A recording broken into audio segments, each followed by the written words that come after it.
Hey everybody, welcome to this episode of Becoming a Fulfillionaire. Today's guest is a very special person. Her name is Katie. Her YouTube name is Katie Type A, and she has a wonderful YouTube channel where she does extremely deep dives on health gadgets, gizmos, techniques, and anything in the wellness area. And we're going to get into all that today, talk about where she's going in the future with that, talk about how she got to where she is now with all of it. And the first question I have that's extremely important is, Katie, tell me about, for the people that are viewing this on video on YouTube, about how long it took you to put up these black panels behind you in this little studio you have. Well, these are all like, I have to thank my fiance for that because he is quite crafty. I wish I could take one off the wall, but you can see the really like small squares. We got them on Amazon, super cheap. I think it took him maybe an hour, and we are not even finished yet. Like there's still like the ceiling and lower floor that we want to get all kind of fixed. But for right now, it serves the purpose and the job, especially because like you wouldn't know this, but we actually have construction going on right next door to us. So this is a godsend right now.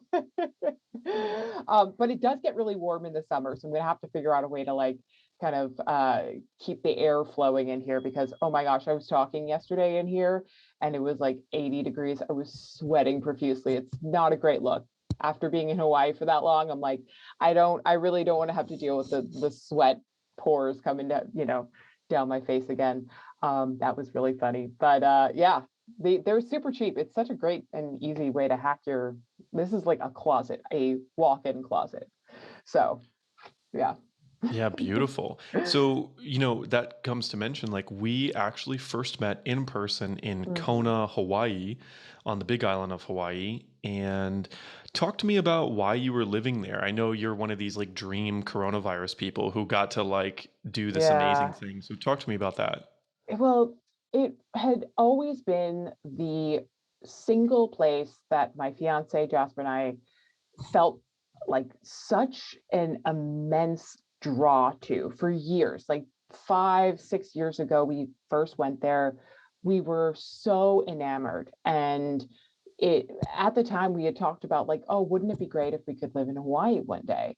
So it's always been this sort of like recurring dream of ours. And when the pandemic hit, we had a couple of situations that had happened like during the pandemic and prior to it. My father passed away from ALS, and then a year later Jasper's father passed away from brain cancer, and it all happened so quickly and all kind of during the pandemic that it completely threw us for this shock of our life where I think there was just this desire to have a bit of respite and change from our environment. I think we both were just craving getting away and doing some spiritual healing for what had just happened. Because coming back to the same apartment in the same environment and going through another year of pandemic woes just didn't feel like it wasn't sitting with us. And by taking this leap and going to Kona, like it was one of the best years of spiritual healing that I can ever remember for both of us. We were able to kind of break free of some of this isolation and also meet people that we, had now call friends and learn a new way of living. And it was also, I mean, it was just we were ready for a change. We were ready to explore something new. And my God, to see both of our parents die at such a young age, both in their 50s, it really made us call to question like, what the hell are we waiting for? Why are we going to wait? We are in our 30s. We are young and healthy and vibrant, and we can go do all the things in Hawaii that are going to be fulfilling to us now. Why are we going to wait till we're in our 60s, when that will not be as accessible, although doing the dojo will help make it accessible. But I think it's just so many of us put these timeline restraints on our lives saying that we are not worthy of doing this thing that we want, that fulfilling this dream that we want until we reach a certain age. And we sort of flipped the script on that and said, F it, we're going. And we did it so quickly and so effortlessly that we almost couldn't even believe it happened. And yet it did. And now we're back and we just adopted a puppy, which was another very kind of quick and fun decision. And of course, we named that puppy Kona. And fun fact, we adopted it.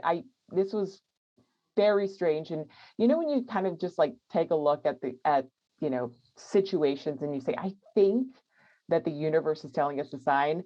The day that we adopted this puppy was to the day, like 1 year later, that day that we had moved to Hawaii. So like it was February 19th, 2021, we got on that plane to Kona.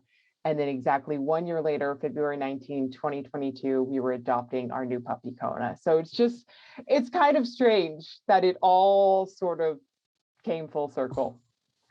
So when I talk about like goal setting and vision boarding and lumberjack time, as I call it, right, where it's like two lumberjacks in the woods, they both cut the trees with the same axes, the same types of trees, same amount of hours per day, and every day one lumberjack always leaves for an hour in the middle of the day and always cuts 50% more wood than the other lumberjack. And the other lumberjack eventually is like, "Hey, what are you doing that's so different? Like, how are you cheating?" And the guy goes, "Oh, I just go home every day to sharpen my axe." Right. Mm, And I call that lumberjack time, is like sharpening the axe and figuring out like how to do things more effectively or efficiently, or finding out what's more fulfilling. Like you had this big moment where you were forced to sharpen the axe and figure out what you wanted to do with your life. And you finally did this huge dream, which was to move and live in Hawaii for a while because you'd been mhm. feeling so called to it. What was the what was the progression of like you said, getting there so effortlessly and like making the dream come true through existing in that dream through now having moved back to NorCal? Kind Mhm. of walk me through the emotional side of that, because I was unaware that both of you had parents that had died leading up to that. And I mean, whatever you feel is relevant, but I feel like there's going to be a lot of gems that I want to pull out of this story and figure Yeah. out like that's such a in 1 year you were able to take a big look at your life, really go after a goal that you thought was very far out in the future, to live that goal, and then to decide that that goal was something you had done and now no longer wanted and wanted something different. And then what was this process like? And also at the very end of that, and I'll remind you if you forget, what is the goal now? Like where does this all lead us now? Yeah. I mean, and I'm going to get pretty candid and intimate because I think it's, part of this story. It was hard. It was there was a moment, I think, I mean, I'll never forget walking in the woods with Jasper and just having this sort of like awareness that my dad was gone and there was nothing I could do about it. And I think it all came like when I was like, I just wish that my dad could be here to see how beautiful this vista is. Hmm. And so I felt like even, I mean, some of the sunsets and sunrises in Kona are the most beautiful I've ever experienced in the world. And when you're in that state and you're experiencing something so drastically different from what you normally experience on a day to day, and you realize like maybe I've taken those things for granted, right? And so when you're witnessing these, beautiful acts of nature, and it makes you pause and sort of question spirituality. It makes you question, like, why did that thing happen to that person I loved? Why can't he be here? And it was hard. And I wrestled with this idea of like unpacking his loss or my loss and his death, and you know all of these things that just kind of came to the surface very quickly for me. I think right after he had passed away, I sort of like just kind of buried it because I wanted to show up for my family as this strong, like, dominant, like figurehead for my sister and my mom, being like, I've got the family, like don't worry. And I'm really good at suppressing emotions. But when I got to Hawaii, it's like, I mean, the only thing I can equate to is like the biggest wave you can imagine just crashing onto the shore, and everything inside of me that I had suppressed for about a year just came bubbling to the surface. It hit me like a ton of bricks, and I wasn't emotionally ready for it. And there was a lot of kind of, deep inner work I had to do. It was right around this time that I discovered Joe Dispenza, and I started to figure out, like, rather than taking this anguish and sadness and, just sulking in this, why don't you kind of put it towards something good? And so as I started to do much more deeper meditation work, and, started to really unpack some of these feelings I was having, I looked at kind of the state of Hawaii, and I looked at some of the people that I was coming in contact to. And my first instinct was, how can I help them? And I think this was something that was ingrained in me by my family. So it felt like a way to honor my dad. And so I linked up with a business owner who runs a gym, and I literally put a website together for her. I taught her how to kind of get her like finances in order, all for free. Like, I was not ever looking for anything to come out of this. It just felt natural for me to go above and beyond and help other people that were really trying to, make something or make a living for themselves, because they were being so fulfilled by that. So I guess the long story of this is, I went in kind of thinking that this was going to be like a spiritual journey, never imagined that it was going to hit me so hard. But at the end of it, I sort of like, reached this new perspective where it was like, eh, the more that you can give to other people in the world, the more it actually heals you of this sadness, the more it makes you feel that you are honoring your dad and the way he raised you by giving back to other people. And so, we did eventually decide to move back to Northern California because it's where we're rooted, it's where our family was. We love the climate, and quite frankly, things are just a little bit easier on the mainland versus Hawaii. I think we've talked about this. There's a lot of places to travel in Hawaii, but it's also not always accessible. So there were a couple of different factors that led us back here. But I also felt like my journey had kind of come full circle, and I felt like I had gotten everything out of Hawaii that I had looked to get from it. And it felt like the right time to move back. Wow, beautiful.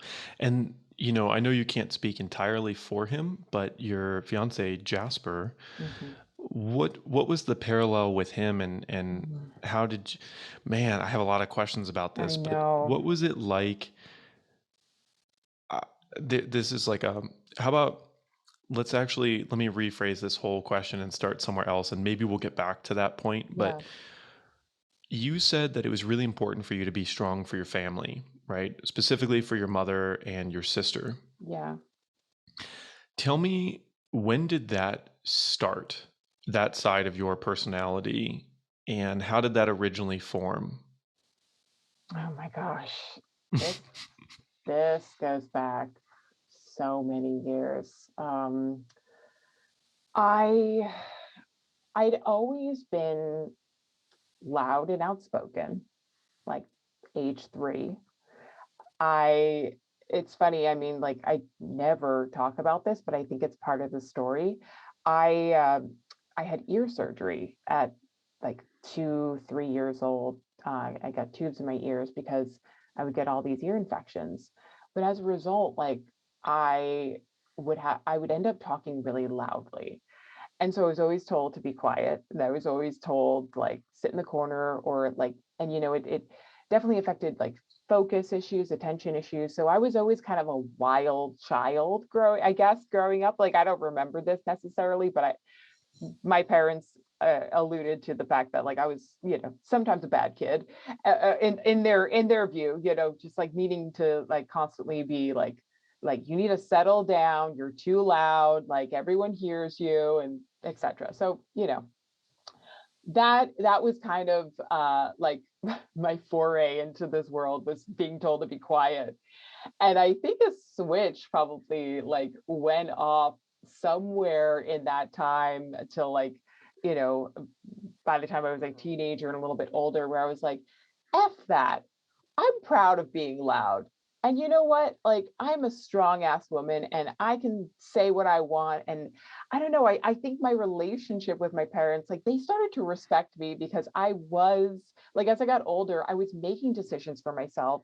I was proving that, put, I could do anything that I set my mind to. My mom always had this like joke with me. She's like, everything you touch turns to gold. I'm like, Mom, shut up. That's so dumb. But like, in some ways, like, it's true if I like actually like in if I feel like my heart's in the right place. I do have this hyper focus ability where I can just like go to town and make things happen. So I think my parents started to see like, oh, that like thing that was maybe, like a downside of her ear issues and always being loud as a child, has actually turned into the strength of hers, where she can be vocal and she can say her mind. And so in that like transformative time, as like, a teenager into a young adult, I felt really powerful in using my voice. I felt really like, okay, I can command respect through this. And there's always been this like, I've never been a caretaker or a nurturer necessarily. Like, my sister is, kind of in complete contrast to me, is very motherly, is very gentle, and you know she's a teacher, so she, you can kind of understand. And I've never felt that way. We're not having kids, but there's always been a part of me that likes to take care of people, and especially when it comes to people in distress. So that was always just in the background of my personality for years. So when my dad was now out of the picture, and I saw two people that I love more than anything struggling and feeling like eh, hopeless and in this state of distress, I felt like this is my time to use my voice to command this kind of like, empowerment of being like, guys, we can get through this together. I think you reach this point, like, I mean, like, this happens in relationships and friendships, where you just have to take on that leadership role, because you feel a call to it, and b, no one else is doing it. And because I had such a strong desire to help them, I felt like I've got to be the strong one here and carry this weight. And so, a lot of it just sort of fell naturally into my lap. Was that necessarily the right thing to do? I mean, at the time, that's what felt right. And the only thing that I wish I had done differently was, I wish that I had maybe unpacked some of my emotions about my dad a little bit sooner, following his death, rather than waiting so long. Because I think sometimes the longer that you wait to really get to the bottom of grief, it just makes it more intense when then you finally go and face it head first. So yeah, that's the only thing. But I don't think I would change anything about myself. I feel like I acted just the way that 3-year-old Katie would have acted. So, do you have any practices now that you've kind of cultivated for not necessarily just interacting with grief, but interacting with like sadness or suffering within yourself after that experience? Do you have any like regular practices where you check in, or what do you do for that? Yeah, I do quite a few things. I have a really like good meditation practice now.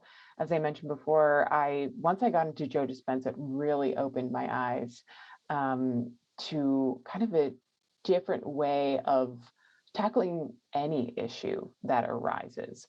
And I've also started to experiment with some different meditation tracks on Insight Timer, which is a fantastic app. They have so many different like resources and catalogs. You type in grief, they have specific ones for grief.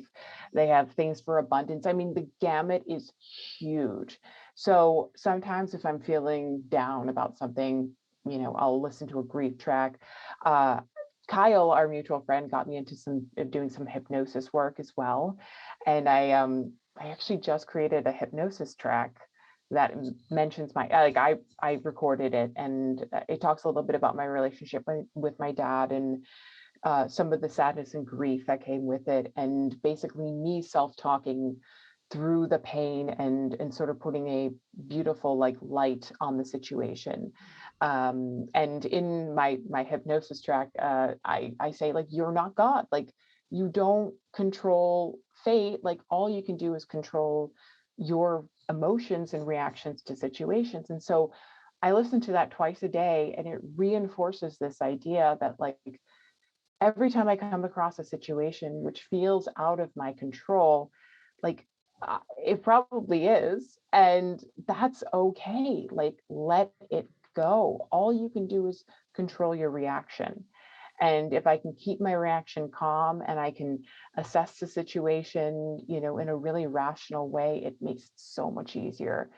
Because I feel like so many of us go through life just being overreactive to things. And I know, even if something were to happen, that's completely like life upside down turning, uh, for me, it's like you need to take some time to separate yourself from the incident, and rather than just going headfirst into emotion, which is what I think the default is. For me, I have to like take time, and I do either like one of two things. If I'm overstimulated at that moment, I take time to rest. I take time to like do a meditation, do some grounding, do some breath work, maybe sauna. But if I'm feeling like my body is telling me I need to go for a run, I go for a run, because that is also a meditative practice for me. There's nothing like, I solve more issues in a 30-minute run than I can banging my head against the wall for 8 hours. It's just like this level of clarity goes off in my head. And I've always been that way. I've always used going for a run as a way to get out of my own head and be able to kind of rationalize or unpack things that are happening, and sort of figure out, okay, like, why are you overreacting to this? How can we think about this differently? And in that, there's just something that happens in that meditative breathing of that run, that I end up reaching some level of like better understanding by the end. So those are the things that I have in my toolkit, and I use different ones for different situations. When you run for like exercise versus when you run to process emotion, Mm, is there anything different that's happening there? yes. So this might be dangerous, but I don't know how to fix this, but it happens, and I can't help it. I go into a trance, and by that I mean I start running so fast, and all of a sudden, like, the vision, like my frontal vision is so dialed in that I don't see the periphery around me. It happens every time. Like, if somebody's in my way, like, they get out of my way. I don't run around them. Like, that's how I'm like bolting. I listen to like a really intense music, and for some reason it just gets me into a trance state. It's like I'm running, like, I don't even know how long I've been running. I don't like time anything. I just keep going until like I've reached this place where I'm like, okay, we need to stop now. It's insane. And when I go running for fun, it's like, okay, how many minutes have I done? And it's like, oh, this hill's a struggle. But when I'm in that state, I'm like energized and focused, and so like I'm like, I feel like an Olympic athlete. Like, that's how intense of a game, of like a energy that I'm bringing to that run. It's it's like night and day. So I use it sparingly because it can be very like hazardous for the world, but it's so good for my soul. It just it really helps me solve a lot of issues that are happening deep below the surface. So, and it's a joke because if Jasper and I ever like have a situation comes up, he's like, "Do you need to go for a run now?" And I'm like, I already have my joggers on. I'm going. And it's like, it's like your eyes dilate. Like you would think I was on drugs. Like I literally am a crazy person. And then I come back and I'm like, everything's fine. Like it's weird like Yeah, I yeah. just don't get it. I don't get, but like it's got to be something with the brain chemicals, the BDNF, the neurotransmitters, all that stuff.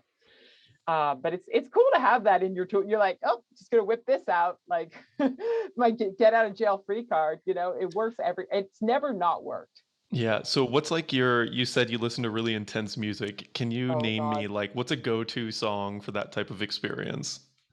Oh my God. Have you heard of NF, the I rapper? have, yeah. His entire like album. Okay. Can Like get really NF. intense. Oh yeah, NF, and then like, oh gosh, I mean, I have okay, so my playlist is called Bad Bitch. And yeah, I know. Yes. And so I put that Oh, on, and can that it's be the title of this episode? yes, absolutely. That Bad and Bitch so featuring that Katie Type A. I mean, yeah, it's probably not really in line with my brand, but I think sometimes when I go to that playlist, like I know what I'm about to do. Like I'm about to be a bad bitch, and I like you better get out of the way because I'm like running this town quite literally. But yeah, I've also okay, so there's another cool service if anybody's interested. It's called Fit Radio. And it's like the best thing for people with like a like song ADD, which I have, where it's like DJ customized playlists that you can set based on your BPM. And it's like clippets of songs that all like weave in together. So you hear the best part of your song, and then it goes to another best part of the song. I freaking love that too. So like but that's usually for my fun runs. That my bad bitch, I pretty much reserve for like we're going to town because I know exactly what to expect, and then I don't have to think about the music. Right? It's just like you just go.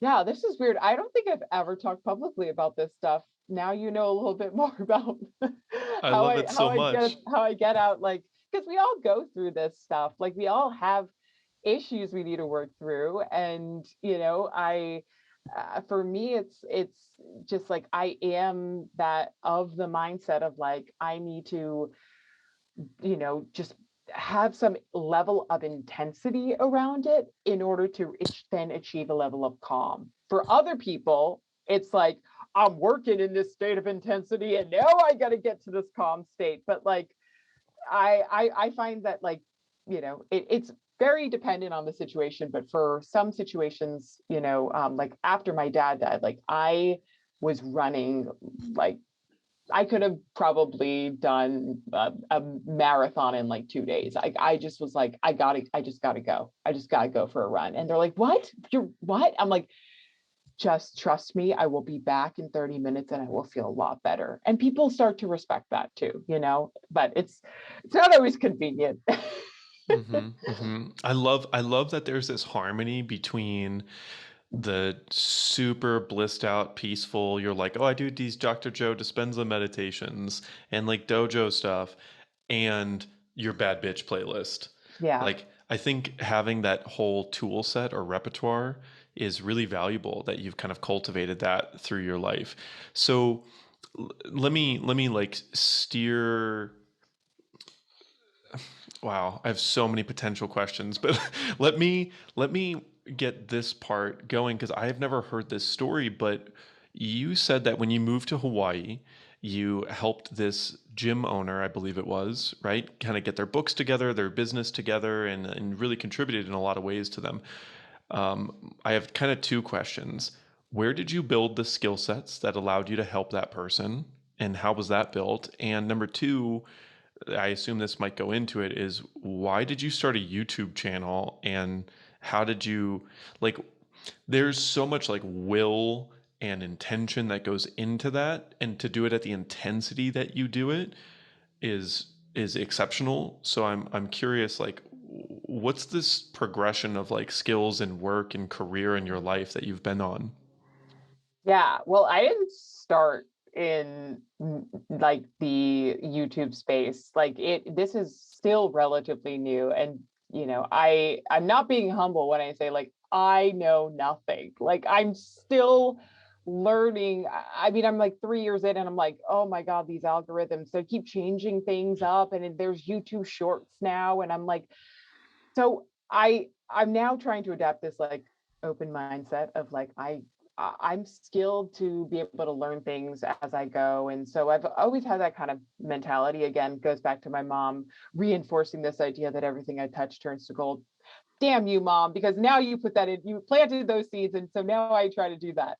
But all joking aside, like I I started in media, believe it or not. Like I was like my goal in life was to be Katie Couric on NBC News. I was like, I'm going to be the next Katie. Katie Moore is going to be that.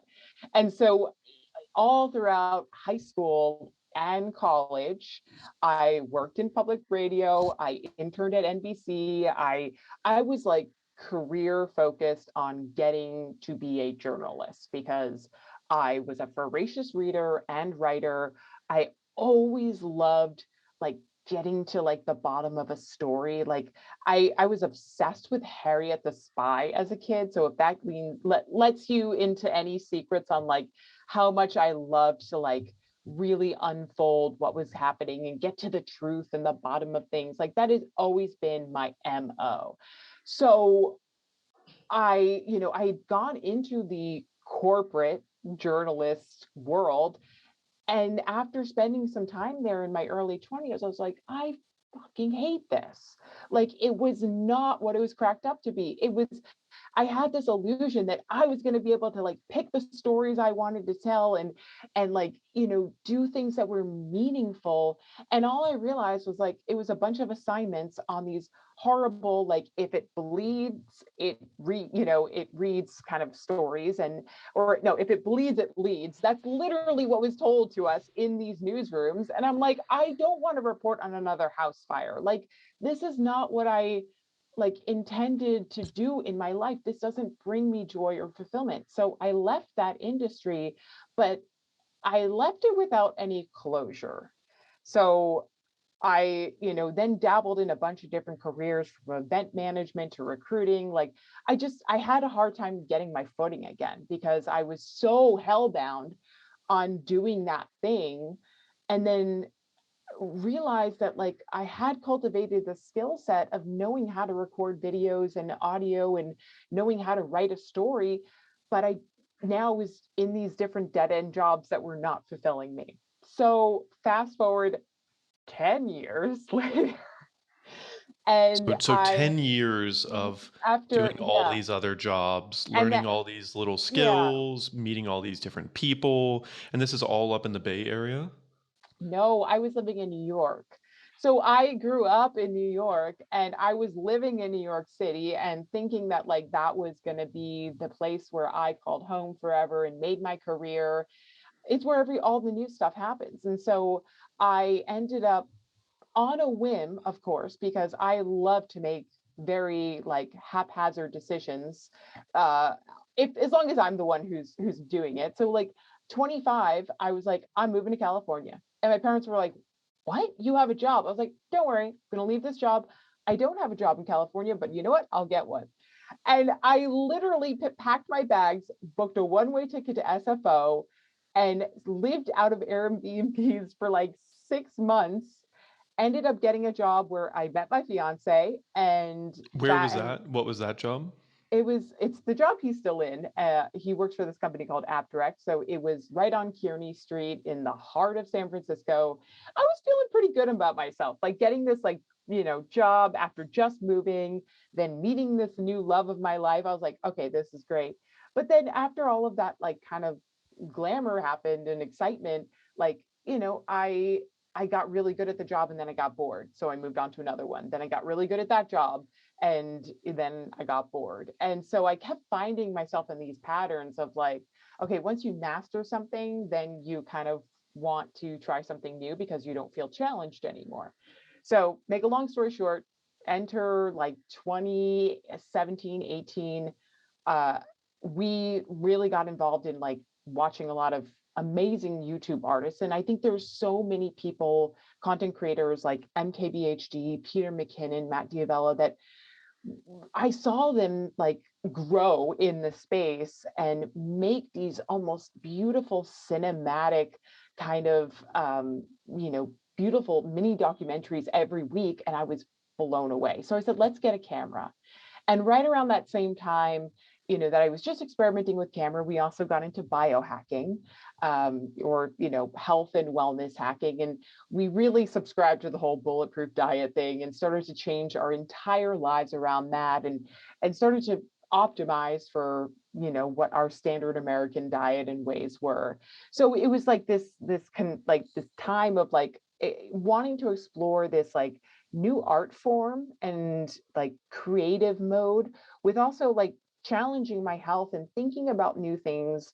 And at the core of this though was this like feeling of I want to help people because I'm learning all this new stuff that I'm not seeing really out there. At the time that I was discovering biohacking, it was like pulling teeth to get this information from people. Now everyone's talking about it, but like it was really a couple of big players in the space. And even that was, there wasn't really that much going on. And then all the people that were talking about it were just promoting products. And like a lot of it felt like slimy marketing to me. And so I was like, oh my God, this is it. And like a light bulb went off where it's like, that journalistic like instinct of mine that I never had closure with, like coming back out of, taking her out, and I'm going to put that to good use again by applying it with this new health and kind of biohacking space so that I can provide truth to people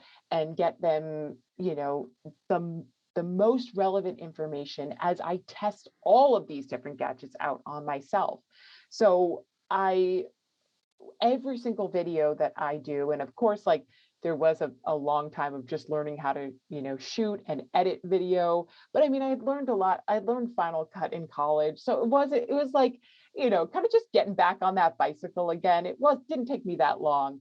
But I mean, my presence on camera, like that took a long time. I didn't know what I was doing for the longest time. I can't even watch my old videos. They're horrifying, but I've tried. And and our microphone setup was terrible. Like you learn these things as you go and you get better progressively over time. It doesn't just happen overnight. I didn't have a film studio. And so I think though at the core of everything was like, how can I produce the most entertaining health videos out there on these weird fringe biohacks that no one knows about? And B, how can I let people in on like the pros and the cons and like what they're going to actually be getting if they buy this thing? Because it's not just about the marketing and the glamour and all that stuff that comes with it. It's like, if you're using this device and it's, like, how is it actually supposed to be used? What is the retention like? Like, what are the effects? How can I quantify that for people? And so I got obsessed with just trying to get to the bottom of like, is this thing working or not? Could people find value in this or not? And could this help their life and their overarching goals? And a lot of that, of course, stems from having seen two of my family members suffer so much and just feeling like, God, if they had some of these resources before they got sick, could it have helped them? And therefore, could some of the resources I'm helping provide people, especially with like sleep and, stress? I mean, those are two things that like people struggle with so much and it impacts their health so much. So, how can I get more information into people that could potentially help them start to reevaluate their lives? It only takes changing one thing to send you down this rabbit hole of improving all of these other things in your life, We literally just put butter in our coffee, and 3 years later, like we are now, doing all the biohacking stuff in the world. And so I feel like if I can kind of get people set on the right path, then that's my fulfillment in life. Wow. Beautiful. So I would have to like punch myself if I didn't ask you this question. I've got two questions, and you can answer them very differently. If they're the same answer, that's okay too. That question number one is, what's like the number one biohack that has impacted your life? Mm. And then what's the number one that you think could impact people like in mass more? So like something that was specifically for you really great, and something that you'd recommend like just in general that would probably be really great for most people. Yeah. So I would say from like a kind of tech tool perspective, hands down, the Eight Sleep mattress pad has transformed my life. For anyone who doesn't know, it is a cooling mattress device. So there's, but it's basically a thermal regulation, temperature controlled, mattress pad you put on your bed so that you can set it to get colder when you're supposed to be in those periods of time when you're cold, your body starts to go into REM and deep sleep, and then you can be warm kind of as you're waking up, which is, it really sort of mimics this kind of like natural cycle of your body. And as a result of doing that, my sleep is just so much better. I get more REM, more deep sleep. I love sleeping with a lot of covers, but as a result of that, like I end up waking up in a pool of sweat, and that affects a lot of your cycles. Like if you get too hot when you're sleeping, that your REM is going to go way down. And so then you're Hmm. going to wake up feeling more tired. And that had been the case for me for a really long time. Even if you like live in a cold environment, it's your bedroom environment, your bedroom temperature, like it doesn't really matter if you're completely smothered in blankets every night. So having something that's literally underneath my body that's working while I'm not even thinking about it has been one of the most like game-changing tools that I have, hands down. I used a chili pad before, but I just think that the Eight Sleep has like automated the hell out of it. They've done a great job. So that I would say is by far like the one biohack I will not live without. In fact, we shipped it to Hawaii. Like I was like, I don't care how much this costs. Like we will have this in Hawaii. Like it's that big of a deal for us. And because we just value our sleep so much. As for like, So let yeah. me ask you a quick question with that, and also clarify. So if there's someone watching this who is Mhm, like, okay, my sleep quality is either low, I wake up many times throughout the night, or if I ever catch myself sweating through the night, mhm. and or if I catch myself being way too cold through the night consistently or at any season in the year, this could be something really valuable for them. So like I'm someone who sleeps quite like I just get warm, period. Yeah. And I have a Buffy comforter. Are you familiar? No, I'm not. Oh my God. We have a weighted blanket though. So Okay. Yep. yeah. So yeah, if you're someone who likes like big fluffy comforters and being all like comfy, right? Then this Eight Sleep mattress, like now I want to get one. And I've been talked to about it a lot before. Like Kyle's told me about it a lot. But what you're describing here is like, okay, now I do need to buy one of these. Because I am someone who like I really have to temperature modulate the room a lot, which is Yeah. not cool. But secondary question with that, have you done any EMF research on the eight sleep and all that jazz? Do I have to worry about that? Yeah, it's super, super low EMF, according to our acoustimeter. Yeah, we did some rigorous testing. It is like a Bluetooth enabled, or like it does use your Wi-Fi and connects to your Bluetooth to set the program. But once you set it, like you can still turn off your Bluetooth at night and your airplane mode. You just won't be able to make any configurations in the middle of the night. But what's great is it actually has this thing called autopilot mode. So after like 7 days of sleeping on it, starts to see your patterns. patterns of like when you start to when your body temperature drops, when your body temperature rises. So the algorithm, it's freaking brilliant, adjusts your temperature based on that, kind of like what your natural cycle is. So and you can also just default and set it to as cold as you want. And like, trust me, I've done a couple of nights on like the coldest setting, and I wake up like frigid. So yeah, so just a warning there. But Now, is this something where it's like whatever you choose, Jasper has to deal with it? yeah. Or No, he has his side of the bed.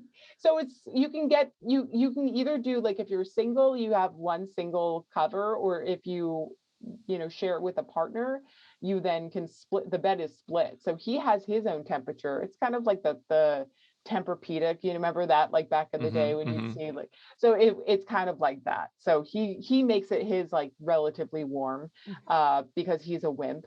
And then I'm like, let's go really cold tonight. Let's see how cold we can go. So yeah, I've been doing a lot of experiments around that. I was also thinking like, how great would that be for my dog now? I'm gonna have to reach out to them and ask them, because if we could, like, I worry about him being cold. Like, I've been putting like a little heating pad underneath his crate at night because he sleeps next to us. I'm like, I don't know if he's cold or hot. So like, I think something for my dog would be great. So I don't know. I'm going to reach out to the company and see if they can, make a little fabric for me to put on his crate. That's beautiful. where my head's at these days. I love it. I love it. So then what's the number one that you'd recommend, like in general, like almost anyone could benefit from? This is a really tough question. And I'm probably going to change my answer at least 3 times in like the next 15 minutes. But for me, like, I really think, and there's one thing that like hands down has had one of the biggest impacts on me, and I think could have one of the most profound impacts on everyone. I think that's hot cold therapy. Mm. I am like a religiously avid user of a dry sauna and then like a cold pool, because of not only just like the effects it has on your metabolic health, but like the endorphin rush that you get when you go from that cold pool, that cold plunge back into the heat. And as your body starts to warm up, I mean, it's on par with like the highest high I've ever felt in my life, the most clarity. It's like your body is coming back online. Like, you start to just like, when your fingers are sort of numb, and then you start to like slowly warm up, you just feel like, and you take a couple deep breaths, you feel alive. And on top of that, like, getting into that cold is freaking hard as hell.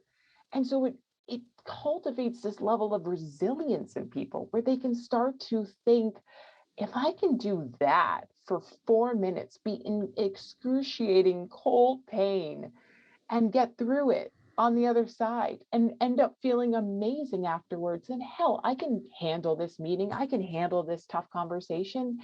You start to build up this internal strength just by way of like doing this one single thing that doesn't take very long. And I think if if you're someone who enjoys kind of this like dichotomy of the hot and the cold, and it is just a fantastic way to sort of like unwind, and get yourself like into this like cognitive elevated state. It's by far the best thing. Like, when I discovered hot and cold therapy, I was like, I'm going to do this every day, like as much as I can. It's fantastic. It gets my day started on the right foot, and if I can get through that challenge of the cold, I can pretty much tackle anything else in that day. Wonderful. So then I've got another hard right turn of a whole other area I want to kind of get to, and this is a very selfish question, or a self-full question, as someone has described it to me in the past. But I'm just so curious about the answer. So I've seen you and Jasper, your fiance, like interacting in a more business context where Mhm. he helps you a lot with the YouTube stuff when you need it, and he seems like excited even to help, which is really endearing because I know how challenging this whole thing can be of creating content. And on top of that, let me just also add, I love that you have discovered a way to really put together what Kai, one of my coaches, who's got an episode that dropped probably a couple weeks ago now when people see this, or a few weeks ago, the archaeology of your life and these big impactful moments where it was like you had these ear infections, which made you loud, which made you boisterous, which Mhm. made you like weird for a little bit. And then you eventually were like, oh, I'm going to be super loud. And now you're like, I'm going to be loud for everybody. And I'm going to like Yeah. dig into this. You found a way to do your journalism in the way that you wanted to do it always for everyone and turn it into something that can be your lifestyle and your business, and that's a beautiful thing. So on top of that, the selfful question here is, coming from a man's point of view, to see the way that Jasper helps you was really inspiring. And I know for a fact that men are very simple creatures, and we are only as good and as helpful as we are called to be by the quality of the woman and how she treats us. Mm. And so when I saw that, my initial question was, what does Katie do that's so amazing that inspires him to help like this and to be like, a man can only be as good as he's called to be, and similarly a woman can only be as good as she's called to be in relationship. Of course you can be completely interdependent and like be a wonderful person, but what is it that you, there's got to be like intentional things that you do that have called that out of him. What are the things that have been most successful in that? And I want to be able to like share this with most of this audience is female. So Yeah. pretty much everyone who watches this is female. So yeah, tell me about that. Like, what are you doing? Um, I can't believe I'm starting to tear up, and I think it's just because I'm so madly in love with him, and just even thinking about this, it's weird for me to talk about because I know the answer, but it feels strange to reveal the answer. But of course, I will. Like, I struggled for years. Like, we've had a wonderful, rock solid relationship full of love and trust and just this, beautiful harmony between our personalities and always cheering each other on. And yet, like, always in kind of the background of since the start of our relationship, I was struggled with what I wanted to do. I always kept going through this like hamster wheel of trying things and then getting bored. And I think Jasper has been waiting for 7 years for me to find my calling in life. And so he recognizes that this channel and the reasons why I started this channel and what this channel does for me has been the one thing that I live for and I love and I care for and I never want to quit. And I think there's a part of him that's like, if I can encourage her to keep going, like I I'm fulfilled because I know she is too. And so there's just this intense love that comes out of his desire to help because he sees what it's done for me and he sees how much I've struggled with finding my purpose, with finding my voice, right? I think he was one of the biggest champions of me from the start, where he's like, you've got something. Why are you not putting this into, something creative and of bigger value and purpose? And I was scared for a while. I didn't know how. And so for him to see me kind of get off on the right foot. And now, yes, of course, like if I need him to help me shoot a piece of B-roll, he stops no problem. It's like it makes my job easier and more fulfilling. And I know that part of him is just so grateful that I have come to this happy place with myself. So it makes our whole relationship better. Wow. Wow. But I have a really special guy. I know he's like just, my mom used to say when they made you, they threw out the mold, and I feel like I don't know where that came from, and I think it's very appropriate for him, though. I've never met someone who is just so good at everything. And he inspires me to be a better creator too. He challenges me. Oh my God. He'll give me feedback on my videos. Like, I'll read him a script because I script everything. He's like, he doesn't even have to say a word. It's like the way he looks at me, like, and I'm like, you hate it.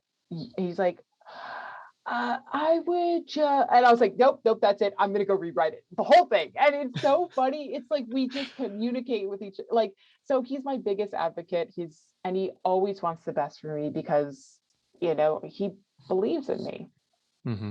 So I've got to ask you one last question with that, which is, and I know you may not have an answer or may not want to answer this, but if you do have an answer, I'd love to hear it. What would you say women or anyone, but specifically women, what's the one either mindset or habit or practice that they could do to call and be worthy of someone like Jasper? I know. It's a big question. I'm literally dealing with this with my sister right now because she just had a terrible breakup. And it's like the third breakup in a very short amount of time where I'm like, Megan, you keep going after the same guy who is not giving you that level of respect. Like, we should talk about how you view yourself and how you show up in the world. And, I think a lot of it comes down to our own perspective on ourselves and how we view ourselves as worthy. How it's not just like attracting like the right partner because they have a business degree or they're, financially stable. It's like there's a different like energetic element that you put out into the world that, when you are radiating at this higher vibration and frequency of just being like, I'm worthy of like love and respect, and I'm not afraid of being challenged, and all those things that you might look for in a partner. Like, you've got to think about that for yourself first. Do you love yourself? Are you super self-critical? Do you respect yourself? You respect your time, or do you let other people control your time? Are you like a workaholic where your boss is controlling your time, or are you taking back your time? These kind of things, getting very clear on what are the attributes that want to find in someone, and are those also attributes that you recognize and find in yourself? And if not, how can you cultivate that? And there are so many different like self-improvement plans that you can follow, meditation courses you can take, different ways, like retreats you can go on that might open up your mind to different ways of viewing yourself. But I think like you have to be very centered before you take on somebody else. And you, because then here's the beauty in this, woman. If you end up like finding someone who's, say, really attractive and meets all these, like superficial requirements, but then they come into your life and it's like totally not a match, you will instantly feel that sense of misalignment because your like radar is so dialed in. You're like, nope, that's out of touch. And you won't make exceptions for those people either. You'll be like, nope, that's red flag. Let's move on. I think it's like, but if you're not in that higher state, you might just let things brush off your shoulders, and then you end up in heartbreak. And I've had that happen too, so we've all been there. It sucks, but you want to avoid that. And so the only way to do that, though, is to really get clear on who you are as a person. And then if you can find somebody that has some of those characteristics you're looking for as well. Is there like a book that you'd recommend for someone to start on, or something like really pivotal that they could do? So you said there's a bunch of practices to cultivate, but maybe there's Mhm. just a book where someone could start getting this type of education and kind of start that tunnel. Let's see. Gosh, I'm sure I have one, and I'm just totally running a blank right now, but I will look through my catalog after. It might not be specifically about relationships, but I'm sure I have something that might, let's see. Oh, gosh, isn't this terrible that I'll get back to you on that one. Sure, I sure. I want to find the perfect book, so maybe I can throw that in the show notes. Absolutely. So then let me ask you, when people fall in love with you watching this and listening to this, what's the easiest way for them to, follow your work, connect with you, all of that? Absolutely. You can check out my YouTube channel, which is Katie Type A. And if you want to connect with me one-on-one, I do biohacking consultations, which were really fun. I'm actually helping someone create a biohacking lounge right now. I'm helping kind of consult them on that and work on some things around sleep. And so you can connect with me at katietypea.com. I also have a podcast with Rachel Varga. It's called Beauty and the Biohacker Podcast. So you can hear me once a week there too. And yeah, I'm hoping to create my own podcast soon. So stay tuned for that, and there'll be lots more to come. But yeah, my YouTube channel is really my bread and butter. Wonderful. And then is there any big message that's like sitting on your heart right now that you'd like to share? Yeah, I think honestly, like after everything I've kind of been through in the last few years, sort of taking this, you know, 360 view of it, I would say never sit on your dreams. Never say I'll do that when I'm this age. Like if you can find the means to do it right now, to fulfill that dream right now, like it's going to teach you something. It's going to expand your life. It's going to expand your mind. You're going to meet so many more people. Don't be afraid to take that risk. Even if it's hard, you can always come back. Like, especially if you're planning to move or you're thinking about it and you're questioning it, just take that leap of faith. Know that you're being called to something for a reason. And if it doesn't work out, you could always come back. But don't wait until it's too late.